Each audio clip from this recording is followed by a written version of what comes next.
지난 주간에 아주 가깝게 지내는 분에게서 전해드린 내용인데요. 스포츠계에서 시작된 이 학교 폭력에 대한 고발 사태가 지금 사회 전 영역으로 확산되고 있는 것을 보게 되는데, 그분도 이런 사태를 보면서 몸서리 쳐지는 그런 경험을 했다는 것입니다. 그것은 약 10여 년 전에 신학교를 다닐 때 일이 생각났기 때문이다라는 것인데요. 다른 곳도 아닌 신학교에서, 그것도 청소년이 아닌 성인이 다 된 사람이 그렇게 폭력을 휘둘렀다는 것입니다. 동년배, 후배 안 가리고 이유 없이 마치 심심풀이 하듯이 폭행을 일삼았던 그 자가 만면의 웃음을 띠고 지금 어딘가에서 전도사랍시고 목사랍시고 행사하는 것을 생각하니까 그냥 정말 피가 거꾸로 솟는 그런 느낌이다라는 것이에요. 그래서 어떤 마음이 드냐면, 그 자가 일하고 있는 교회를 찾아내서 그 교회에 그를 고발하는 편지를 보내고 싶다라는 마음이 굴뚝 같더라라는 것입니다. 단 한 번도 사과를 했다는 말도 들어본 일이 없고, 자신도 그에게서 한마디 사과도 받아본 적이 없기에 그 마음이 더 뜨겁고 더 크더라라는 것입니다. 여러분, 어떻게 하면 좋을까요? 고발 편지를 보내야 할까요? 아니면 보내지 말아야 할까요?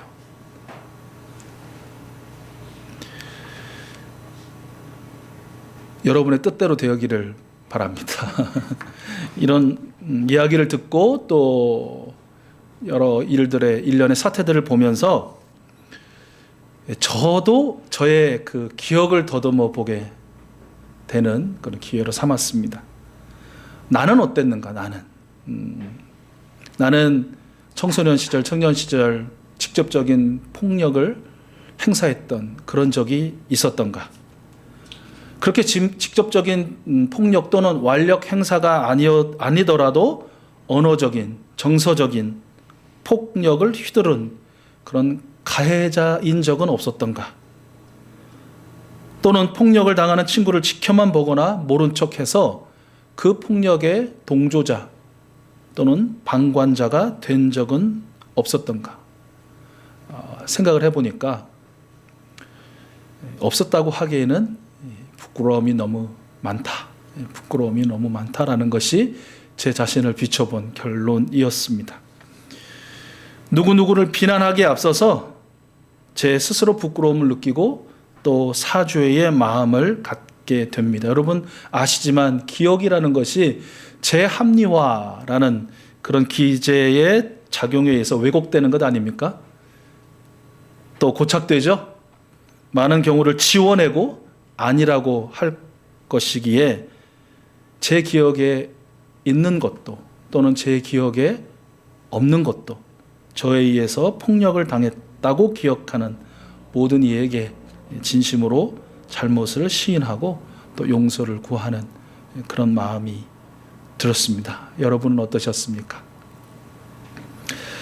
저와 여러분 동일할 것 같은데, 이런 마음이 큰 것은 우리 스스로를 그리스도인이라고 생각하고 부르기 때문은 아닐까? 예수님을 믿는다고 말하고 성경을 하나님의 말씀이라고 믿는다라고 하는 그리스도인이기에 이런 마음이 크게 드는 것은 아닐까 생각해 보았습니다. 여러분, 그러고 보면 저는 한동안 성경을 들고 다니는 것이 한 번도 부끄러운 적이 없었습니다. 오히려 성경이 좀 잘 보였으면 해서 가슴팍에 대고 다니기도 하고 옆에 딱 끼고 다니기도 했었습니다. 그런데 언젠가부터 그 성경을 가방이 없을 경우에는 될 수 있으면 어떻게 하면 안 보이게 들을 수 있을까라고 고민했었습니다. 왜요? 하나님의 말씀인 그 성경 자체가 부끄러워서가 아니었습니다.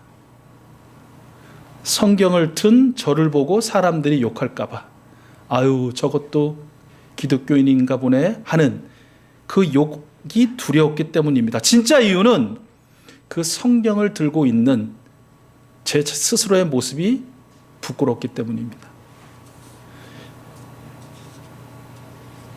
교회를 다니는 것도 비슷한 그런 경우였던 것 같습니다. 한때는 교회를 다니는 것을 굉장히 당연하게 여기고 또 교회를 다닌다고 떳떳하게 얘기했습니다. 심지어는 야 우리 교회 가자라고 20대 초반까지 그렇게 당당하게 이야기하고 다녔습니다. 그런데 시간이 흐르면서 전도사가 되고 목사가 되었는데도 누가 교회 다니냐고 물어보지 않는 이상 교회 다닌다고 잘 말하지 않습니다. 모든 교회를 싸잡아 매도하고 비난하는 사람들을 상대할 자신이 없었기 때문일 수도 있고요. 진짜 이유는 사람들 눈에 비친 교회를 다니는 저의 모습이 스스로 너무 부끄러웠기 때문입니다.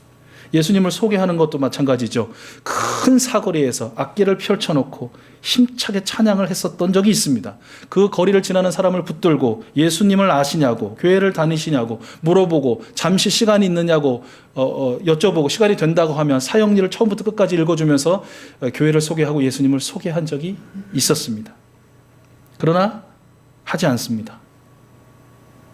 그를 붙들을 용기도 없고 그에게 예수님을 전하는 제 모습이 너무나 부끄럽기 때문입니다. 여러분, 저와 여러분이 언제 예수님을 부끄러워한 적이 있습니까? 한 번도 없습니다. 저와 여러분이 하나님의 말씀인 성경을 부끄러워한 적이 있습니까? 아니요. 역시 한 번도 없을 것입니다. 우리가 항상 부끄러웠던 것은 그 예수님을 믿는다고 하는 우리 자신. 성경이 하나님의 말씀이라고 하면서 믿는다고 하는 나 자신, 우리 자신이 아니었는가라는 것이죠. 믿는다는 것은 어떤 뜻입니까? 여러분, 우리는 이제 함께 생명의 산 공부를 하면서 기댄다, 신뢰한다라는 뜻이라는 것 아마 잘 기억하고 계실 것이에요. 믿는다는 것은 신뢰하는 것, 그리고 믿는다는 것은요, 소중히 여긴다는 것이죠. 그래서 너는 나를 믿니? 라는 말은 너는 나를 신뢰하니? 너는 나를 소중히 여기니? 라는 말과 같은 것이죠.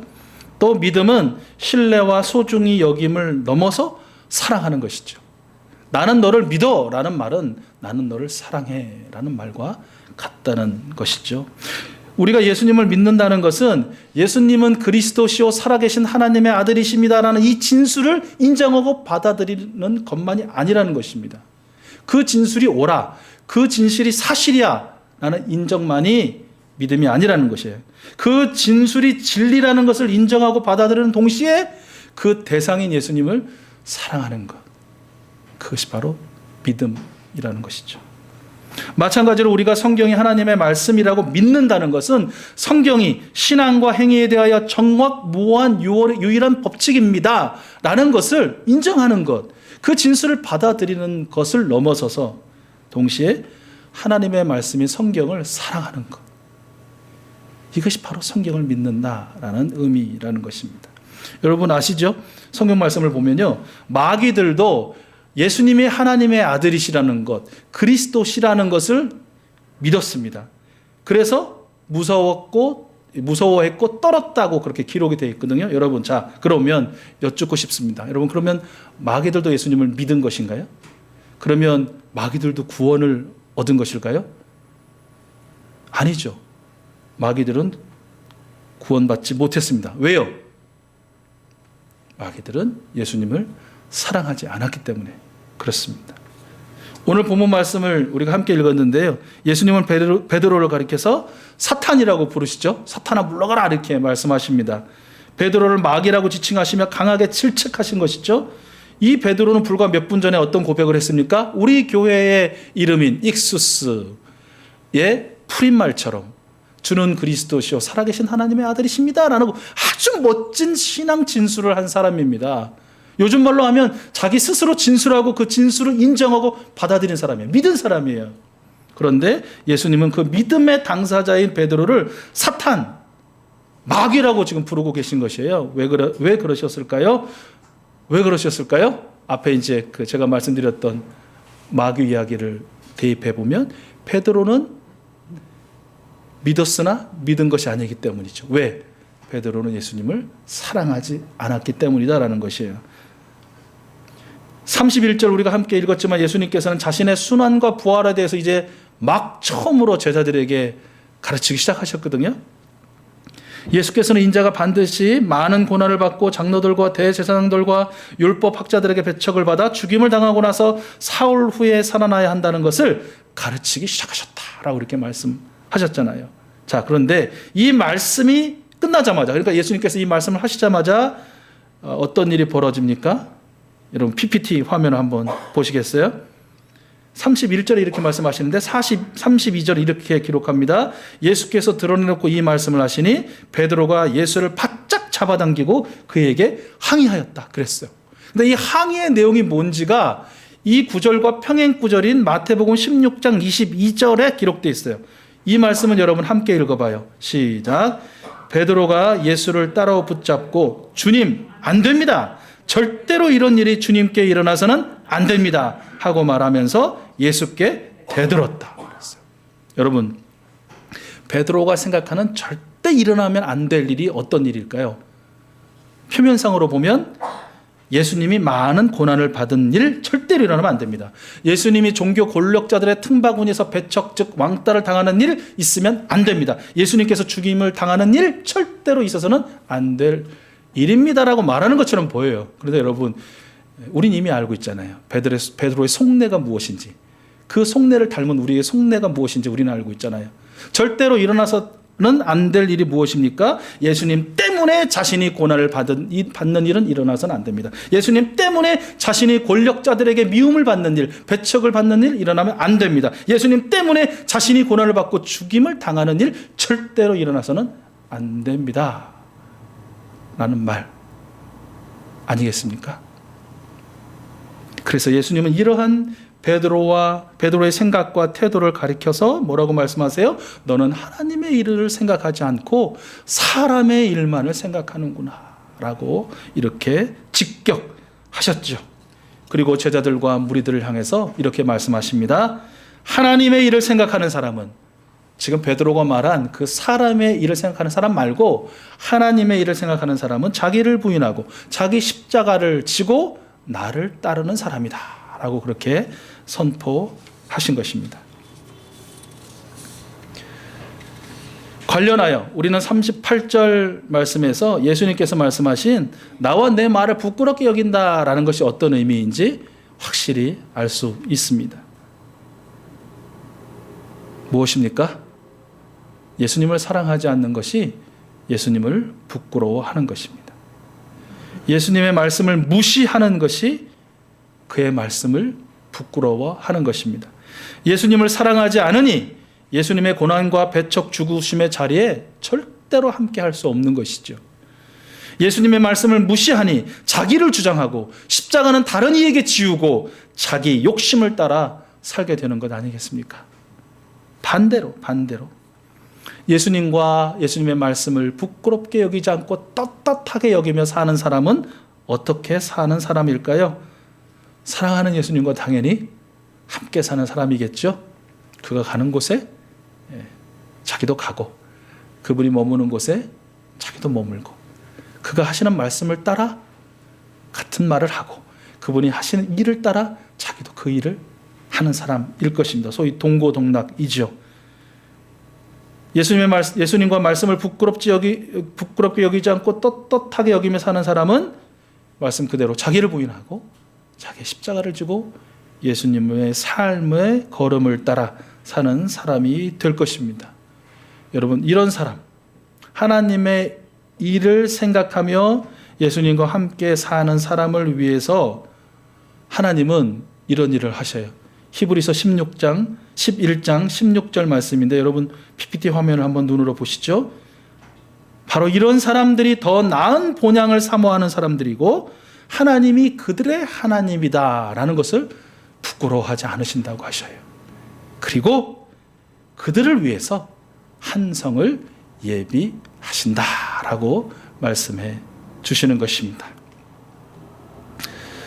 여러분, 이런 질문을 여러분께 한번 드리고 싶은데요. 성삼위 하나님께서 저와 여러분을 부끄러워하신 적이 있을까요?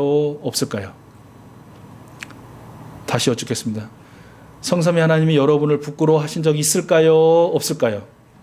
질문이 부끄럽죠. 질문 자체가 말이 안 되는 질문이니까. 항상 아마 부끄러워하지 않으셨을까라는 것이 저와 여러분의 생각 아닙니까? 아이고, 저건 내 아들이라고, 저게 내 딸이라고 팔고 다니니, 나는 하나님을 믿는다, 나는 하나님의 말씀을 믿는다라고 떠들고 다니다니 얼마나 낯을 붉히시고 부끄러워하실까요? 그런데 여러분, 그 주님께서 저와 여러분을 부끄러워하셨다라는 증거가 없어요. 그런 말이 없어요. 오히려 반대로 주님께서 우리를 그럼에도 불구하고 부끄러워하지 않으셨다라는 증거가 차고 넘쳐요. 무엇입니까? 지난 한 주간도 저와 여러분의 삶 가운데서 하나님은 저희를 부끄러워하시고 우리에게서 그의 낯을 숨기시거나 우리를 멀리하시거나 외면하신 적이 없으시잖아요. 그럼에도 불구하고 용서하시고, 그럼에도 불구하고 찾아오시고, 그럼에도 불구하고 또 힘을 주시고 용기를 주시고 삶의 크고 작은 구원의 은총을 허락해 주시고, 무엇보다 날마다 당신의 숨이 우리의 숨이 되어질 수 있도록 불어넣어 주시고, 이 어렵고 고난의 골짜기를 가도 우리 앞에서 상을 베풀어 주시고 마음껏 먹고 마시게 하시고, 이 골짜기를 지난 후에 만나게 될 회복과 치유의 그 은총의 소망을 날마다 우리에게 허락해 주시지 않으셨습니까? 그 은혜를, 그 증거들을 받아 누린 것이 바로 저와 여러분이 아닙니까? 그러므로 예수님을 믿고 또 예수님의 말씀을 믿는 그리스도인 된 우리 익숙 가족 여러분, 그리고 우리 예배자 여러분, 우리도 성삼위 하나님을 부끄러워하지 않는 그분과 사람들 앞에 떳떳한 그런 사람이 되면 어떻겠습니까? 부끄러워하지 않고 떳떳하게 선다는 것은 예수님을 사랑한다는 것, 사랑하면 그와 함께 산다는 말씀을 들었으니 그분과 함께 사는 이 한 주간을 보내시는 여러분 모두가 될 수 있기를 기원합니다. 그의 말씀을 믿는다는 것은, 부끄러워하지 않는다는 것은 그분의 말씀을 사랑하여 주신 그대로 지켜낸다는 말씀을 들었으니 매일 아침에 여러분에게 주어지는 말씀, 점심에 정오에 주어지는 말씀, 여러분 기도를 통해서 여러분에게 응답하여 주시는 말씀이 여러분 삶에 열매 맺히도록 여러분 살아내셔서 떳떳한 여러분들로 이 한 주간 사시기를 여러분 기원합니다. 구체적으로 이제 우리가 사순절 두 번째 주간을 이 한 주간 보내게 될 텐데요. 여러분 이것 하나 한번 저희들 꼭 실천해 보았으면 좋겠습니다. 처음에 제가 도입부에서 말씀드린 것처럼 자기 자신을 성령님의 빛 가운데서, 도우신 가운데서 다시 한번 비춰보는 것이죠. 나는